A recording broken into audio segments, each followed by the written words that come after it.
ಒಂದೇ ಭಾರತ ಮಾತರಂ. ಪ್ರಥಮದಲ್ಲಿ ಈ ಗ್ರಾಮದ ಆರಾಧ್ಯ ದೇವ ಶ್ರೀ ಮಣಿಪ್ರ ನಿರಂಜನ ಮಹಾಸ್ವಾಮಿಗಳ ಪಾದಾರ ಬಿಂದಗಳಲ್ಲಿ ಪಣವಟ್ಟು ವೇದಿಕೆಯ ಮೇಲೆ ಉಪಸ್ಥಿತರಿರುವ ಎಲ್ಲ ಗಣ್ಯಮಾನ್ಯರೇ, ಈ ಊರಿನ ಎಲ್ಲ ಶಾಲೆಗಳ ಗೌರವಾನ್ವಿತ ಗುರುಗಳೇ, ಗುರುಮಾತೆಯರೇ, ನನ್ನಲುವಿನ ಸಹೋದರ ಸಹೋದರಿಯರೇ, ತಾಯಂದಿರೇ ಹಾಗೂ ಇಲ್ಲಿ ನೆರೆದಿರುವ ಸಮಸ್ತ ದೇಶಭಕ್ತ ಬಂಧುಗಳೇ, ತಮಗೆಲ್ಲರಿಗೂ ಸ್ವಾತಂತ್ರ್ಯ ದಿನಾಚರಣೆಯ ಹಾರ್ದಿಕ ಶುಭಕಾಮನೆಗಳು. ಮುಂಚಿತವಾಗಿ ಇಂದು ನಿಮ್ಮೆಲ್ಲರ ಜೀವನದಲ್ಲಿ ಸುವರ್ಣಾಕ್ಷರಗಳಲ್ಲಿ ಬರೆದಿಡಬೇಕಾದ ದಿನ, ಅತ್ಯಮೂಲ್ಯ ದಿನ. ಕಾರಣ, ಬ್ರಿಟಿಷರು ನಮ್ಮ ದೇಶವನ್ನು ಬಿಟ್ಟು ತೊಲಗಿದ ದಿನ ಈ ಸುದಿನ. ಪರಕೀಯರ ಸಂಕೋಲೆಯನ್ನು ನನ್ನ ತಾಯಿ ಭಾರತ ಮಾತೆ ಕಿತ್ತೆಸೆದ ದಿನ ಈ ಸುದಿನ. ಒಂದ ಎರಡ ಒಟ್ಟಾರೆ ಹೇಳಬೇಕೆಂದರೆ ಭಾರತೀಯರ ಮರುಜನ್ಮಕ್ಕೆ ಸಾಕ್ಷಿಯಾದ ದಿನ ಈ ಆಗಸ್ಟ್ 15.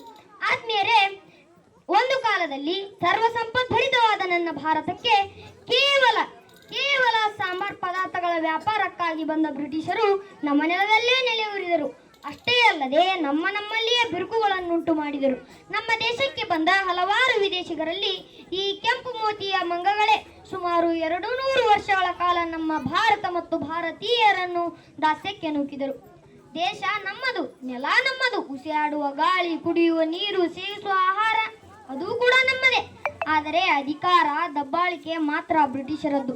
ಅಷ್ಟೈಶ್ವರ್ಯಭರಿತರಾದ ನನ್ನ ತಾಯಿ ಭಾರತ ಮಾತೆ ತನ್ನದೇ ಸಾಮ್ರಾಜ್ಯದಲ್ಲಿ ಬಂದಿಯಾಗಿದ್ದಳು. ಎಂತಹ ವಿಪರ್ಯಾಸ ಅಲ್ಲವೇ! ವಿನಾಶಕಾಲೆ ವಿಪರೀತ ಬುದ್ಧಿ ಎಂಬಂತೆ ದಿನೇ ದಿನೇ ಹೆಚ್ಚುತ್ತಿದ್ದ ಬ್ರಿಟಿಷರ ದಬ್ಬಾಳಿಕೆಯನ್ನು ಹೊತ್ತಿಕ್ಕಲು ಲಕ್ಷಾಂತರ ಭಾರತೀಯರು ತಮ್ಮ ಜೀವನವನ್ನೇ ಬಲಿಕೊಟ್ಟರು.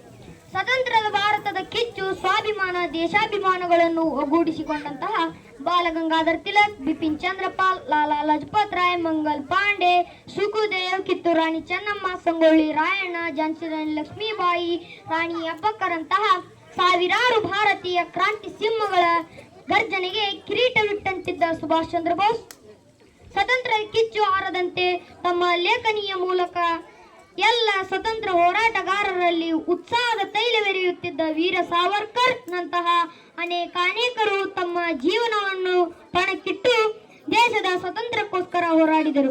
ಬಾಲಗಂಗಾಧರ ತಿಲಕರು ಸ್ವರಾಜ್ಯ ನನ್ನ ಜನ್ಮಸಿದ್ಧ ಹಕ್ಕು, ನಾನದನ್ನು ಪಡೆದೇ ತೀರುತ್ತೇನೆ ಎಂದರೆ, ಸುಭಾಷ್ ಚಂದ್ರ ಬೋಸರು ನನಗೆ ನಿಮ್ಮ ರಕ್ತ ಕೊಡಿ, ನಾನು ನಿಮಗೆ ಸ್ವಾತಂತ್ರ್ಯ ನೀಡುತ್ತೇನೆ ಎಂದರು.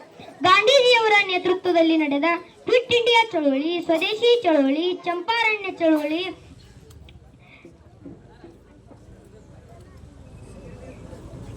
ಗಳಲ್ಲಿ ಭಾಗವಹಿಸಿ ಲಕ್ಷಾಂತರ ಭಾರತೀಯರು ತಮ್ಮ ಜೀವನವನ್ನೇ ಬಲಿಕೊಟ್ಟರು. ಅವರೆಲ್ಲರಿಗೂ ನನ್ನ ಕೋಟಿ ಕೋಟಿ ನಮನಗಳು.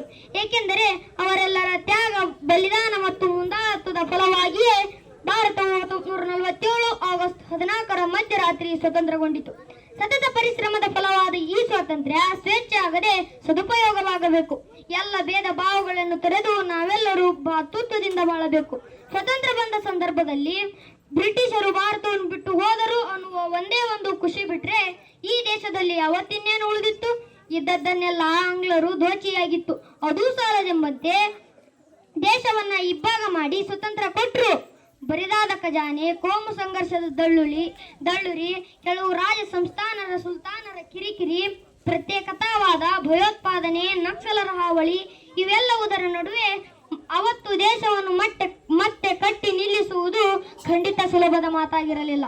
ಸಾಕಷ್ಟು ಏಳು ಬೀಳುಗಳನ್ನು ಕಾಣುತ್ತಾ ಪಾಕಿಸ್ತಾನ ಎಂಬ ಕೊಳಕು ಮಂಡಲ ಮತ್ತು ಚೀನಾ ಎಂಬ ಗುಳ್ಳೆನರಿಗಳ ಕಾಟವನ್ನು ಅನುಭವಿಸುತ್ತಾ, ಅವರಿಗೆ ಆಗಾಗ ಪಾಠ ಕಲಿಸುತ್ತಾ, ದೇಶದ ಹಸಿದ ಹೊಟ್ಟೆಗಳಿಗೆ ಉಣಬಡಿಸುತ್ತಾ, ಕೈಗಾರಿಕಾ ಕ್ರಾಂತಿ, ಹಸಿರು ಕ್ರಾಂತಿಗಳನ್ನು ಮಾಡಿ ಇವತ್ತು ಇಡೀ ಪ್ರಪಂಚವೇ ಭಾರತದೆಡೆಗೆ ತಿರುಗಿ ನೋಡುವಂತಾಗಿದೆ.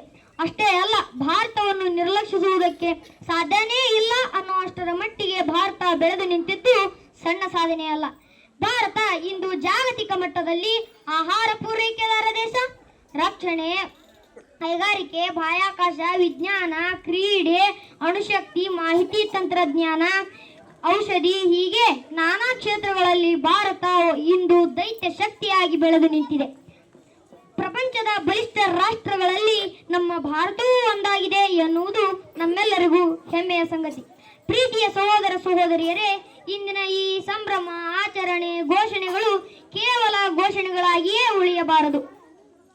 ನಮ್ಮ ಹಿರಿಯರು ತಮ್ಮ ರಕ್ತ ಸುರಿಸಿ ಗಳಿಸಿಕೊಟ್ಟ ಈ ಸ್ವತಂತ್ರ ಭಾರತ ಎಂಬ ಈ ಮಣ್ಣಿನ ಋಣ ತೀರಿಸಲು ನಾವೆಲ್ಲರೂ ಸಹಭಾಗಿಯಾಗೋಣ, ಶ್ರಮಿಸೋಣ. ದೇಶ ನನಗೇನು ಕೊಟ್ಟಿದೆ ಎನ್ನುವುದಲ್ಲ, ದೇಶಕ್ಕಾಗಿ ನಾನೇನು ಮಾಡಿದ್ದೇನೆ ಎಂಬ ಕಟುಸತ್ಯ ಅರಿಯೋಣ. ಎಲ್ಲ ಕ್ಷೇತ್ರಗಳಲ್ಲಿ ದಾಪುಗಾಲಿಟ್ಟು ಮುಂಚೂಣಿಯಲ್ಲಿರುವ ನನ್ನ ದೇಶವನ್ನು ಇನ್ನೂ ಎತ್ತರಕ್ಕೆ ಕೊಂಡೊಯ್ಯುವ ಜವಾಬ್ದಾರಿ ನಮ್ಮೆಲ್ಲರ ಮೇಲಿದೆ. ಆತ್ಮೀಯರೇ, ಇಂದು ನಮ್ಮ ದೇಶದ ತ್ರಿವರ್ಣ ಧ್ವಜ ಮುಗಿಲೆತ್ತರಕ್ಕೆ ಹಾರಾಡುತ್ತಿರುವುದು ಬೀಸುವ ಗಾಳಿಯ ಬಲದಿಂದಲ್ಲ, ರಣರಂಗದಲ್ಲಿ ಶತ್ರುಗಳ ವಿರುದ್ಧ ಹೋರಾಡಿ ಶತ್ರುಗಳ ಬಂದೂಕಿಗೆ ತಮ್ಮ ಎದೆಯನ್ನೊಡ್ಡಿ ವಿಮಲ ರಕ್ತವನ್ನು ಚೆಲ್ಲಿ ತಮ್ಮ ಕೊನೆ ಉಸಿರೆಳೆದರಲ್ಲ, ಅವರ ಕೊನೆ ಉಸಿರಿನ ಬಲದಿಂದ ಎನ್ನುವುದನ್ನು ನಾವು ಮರೆಯಬಾರದು. ದೇಶ ಕಾಯುವ ಪ್ರತಿಯೊಬ್ಬ ಸೈನಿಕನ ಬಾಯಲ್ಲೂ ಬರುವುದೊಂದೇ ಮಾತು, ಜಾನ್ ಬಿ ದೇಂಗೆ ಕೂನ್ ಬಿ ದೇಂಗೆ ದೇಶ್ ಕಿ ಮಿಟ್ಟಿ ಹಮ್ ಕಭಿ ನಹೀ ದೇಂಗೆ ಎನ್ನುವ ಮಾತು ನಮಗೂ ಮಂತ್ರವಾಗಲಿ. ಉತ್ತರದಲ್ಲಿ ಉತ್ತುಂಗ ಹಿಮಾಲಯ, ದಕ್ಷಿಣದಲ್ಲಿ ಅಗಾಧ ಶರದಿ, ಮೇಲೆ ಕಿರೀಟ ಪ್ರಾಯಭವಂತ, ಕೆಳಗೆ ನೀಲ್ ಸಿಂಧುಗಳ ಜಲಸ್ಪರ್ಶ, ತನ್ಮಧ್ಯೆ ಬೆಳೆದಿರುವಂತಹ ರಾಷ್ಟ್ರ ಕೇಳಿದ್ರೆ ಅದು ನಮ್ಮ ಭಾರತ ವರ್ಷ ಸ್ನೇಹಿತರೆ. ದೇಶ ಕಾಯಿ ಯೋಧ ಹಾಗೂ ಜಗಕ್ಕೆಲ್ಲ ಅನ್ನ ನೀಡುವ ಅನ್ನದಾತ ನನಗೂ ಎಂದೆಂದಿಗೂ ಮಾಸದಿರಲಿ ಎಂಬ ಸದಾಶಯದೊಂದಿಗೆ ನನ್ನೆರಡು ಮಾತುಗಳಿಗೆ ವಿರಾಮ ನೀಡುತ್ತಿದ್ದೇನೆ. ಬೋಲೋ ಭಾರತ್ ಮಾತಾ ಕಿ.